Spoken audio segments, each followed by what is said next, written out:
So what I'm going to show you now is the end of this maceration of this infused oil. So, you know, I don't know, I've forgotten how long this has been macerating, and I should have written a date on the lid, but I didn't.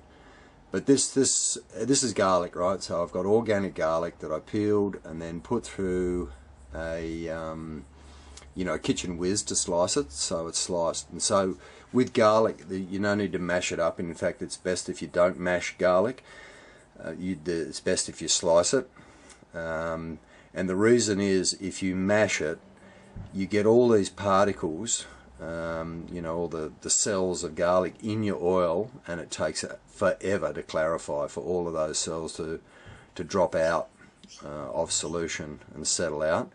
So it's best to just slice it. So, and that's strong enough. So this has been macerating for at least a month, and it's all underneath.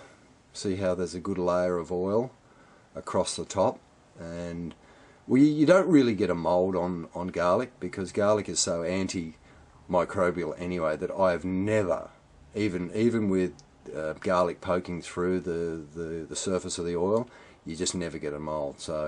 So what I've got is some muslin in a funnel, and then I've got a beaker to receive it all. And so I don't press this oil.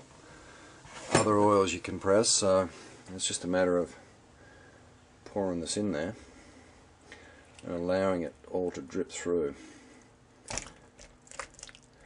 And garlic oil, the infused oil of garlic, is one of the key ingredients in what I call my 4 oil blend. So it's a topical.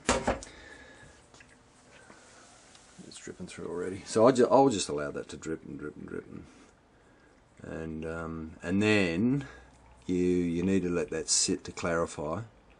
So as I said, it's a key ingredient with three other oils for what I call my 4 oil blend, and the other oils are the infused oil of mullein flowers, fresh, the infused oil of hypericum, St. John's wort, and you just cut the top 6 inches of St. John's wort, fresh St. John's wort, and soak it in oil.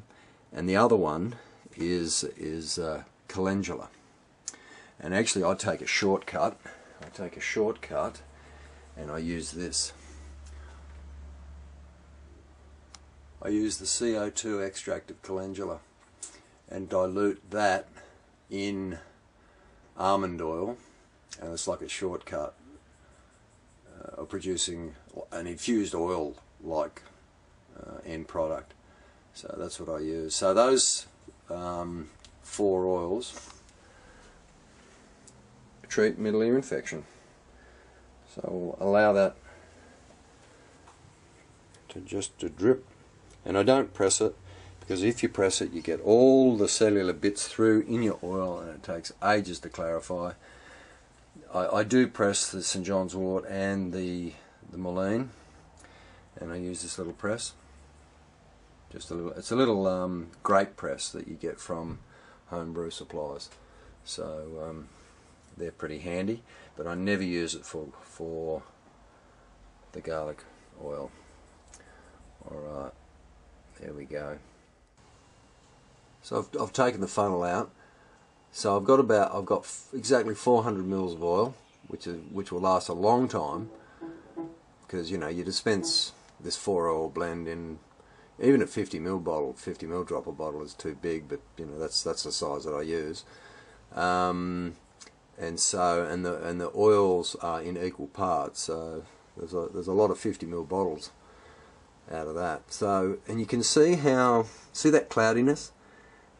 So you need to leave this oil just sit for all of that cloudiness to settle to the bottom, so the oil is completely clarified, and then that's the bit you use, and there'll be a little bit of a sediment, and that cloudiness is worse if you mash the garlic. That's why I don't mash it. So garlic is the worst with this problem. So this oil's now been sitting for about 24 hours and it's clarified, and you can see all that stuff down the bottom, and a lot of that stuff is water. It's water from the plant, you know, the garlic. So so what I'm going to do now is draw that off. I'm going to use a syringe, and I'll draw that off because you don't want to disturb that. This is the thing. If you were to pick that beaker up and pour it, that bottom will be stirred up. So you don't want to do that. So I'll leave it sit right there and draw it up using a syringe and put it in its container. So I'm going to have to set this on the tripod again. Alright, so just draw this up. This is a clean syringe.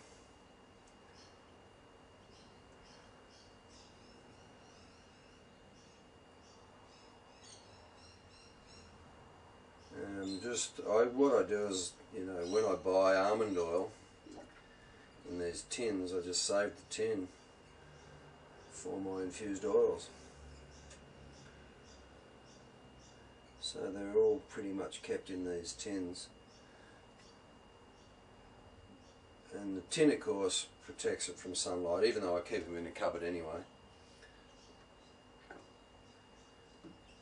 Just protects it from sunlight.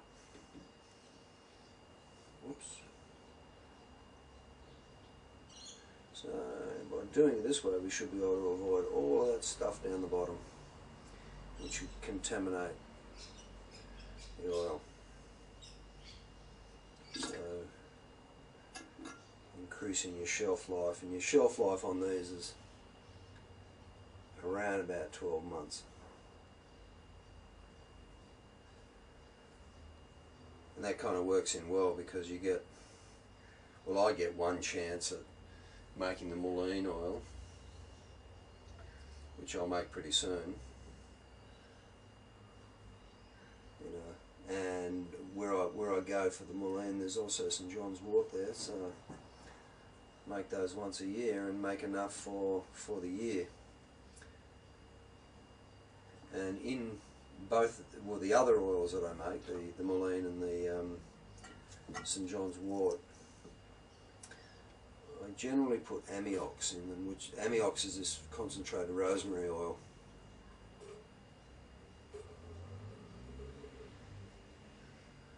And it acts as an antioxidant, just to help you.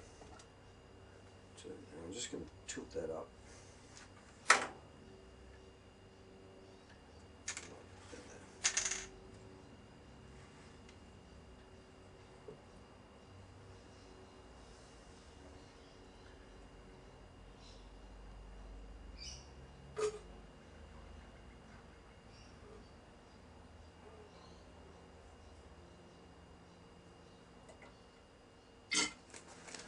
Down here.